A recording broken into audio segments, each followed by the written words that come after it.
What visa do I need? This is the most common question I've received on this channel, and it's a question you're going to need to answer if you want to live in Thailand. Packing up and moving to a foreign country is a big commitment. Before you choose to live in Thailand long term, you should try out living here for a shorter period of time. And you can do this easily using a multiple entry tourist visa. When I first moved to Thailand, I came as a tourist. I came here in 2015. I showed up at the airport, received a 30-day stamp, and started my journey here in this beautiful country. This is called a visa exemption, as I didn't actually have a visa. I used Bangkok as a base to travel around the region, and I made lots of friends here in the city. After about a year of traveling, I wanted to settle down, and a friend of mine offered me a job working at a university. It was a good gig. The pay wasn't great, but the work hours were very low. The environment was very positive. Most importantly, it also provided me with a work visa. Jobs with lower work hours can be a great way to get a longer-term work visa. And the point of my story is that my destination was unclear when I set out on my journey, and I was able to find a great visa option that worked for me and enriched my life and experience in Thailand. I only discovered the opportunity by actually staying in the country for a longer period of time. Once you start looking into visas, it can be a rather daunting prospect. I avoided that visa question at the beginning of my journey, but in this video, I'm not telling you to avoid the question altogether. If I were to undertake the same journey again today, I would do one thing very differently, and that's because it's not 2015 anymore. You don't want to use a visa exemption to stay in Thailand long term.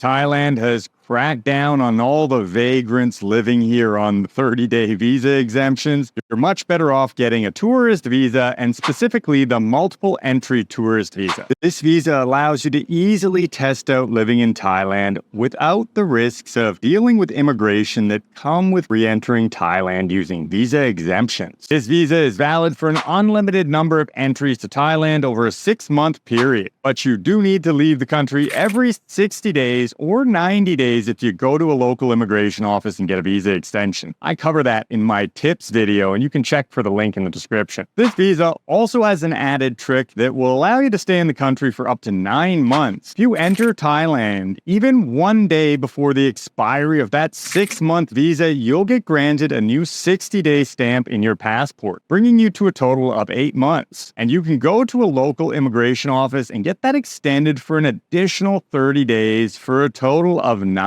months with the multiple entry tourist visa. To apply for the visa, you have to provide your passport, the application form, travel booking confirmation, proof of accommodation, financial evidence showing proof of funds of 200,000 baht, confirmation of legal residence in the country of application, that would be your home country, and an application fee of $150 to $250 depending on your country of residence. Those of you who aren't familiar with living abroad, all of these hurdles might seem a little bit strange. Why would the Thai government want to turn away people who are coming here to spend money, stimulate the economy? Rules can be unclear, and different government bureaucracies often have contradictory rules. Even if you have a valid visa, you might be questioned by immigration police, especially if you enter the country frequently over many years using tourist visas or stay longer than 6 months in a year. The officer's likely trying to figure out if you're working illegally, and for that reason, it's very important to be prepared to answer questions. Have a basic itinerary of places that interest you: Bangkok, Chiang Mai, Koh Samui, even if you don't plan to actually travel. And have some explanation for onward travel. It's very important to present yourself as a legitimate tourist. And most importantly, never mention anything about working, even if it's remote or online. If you even mention the word work, it is a giant red flag. Avoid, avoid, avoid. And whatever questions you receive from the Thai immigration authorities, always remain respectful and calm. Being loud and disrespectful is probably the fastest way to get sent for extra screening or even be denied entry to the country. Preparing your answers is especially important if you use multiple entry visas to live in Thailand part-time. This is one of the most popular digital nomad strategies. You can spend 6 months of every year here in Thailand and spend another 6 months in another country. I have many digital nomad friends who use this strategy and split their time between 2 countries to avoid visa hassles. They usually pack up at the start of rainy season in June and return for the dry season starting in November. You not only avoid visa problems, you avoid being treated as a tax resident of the country.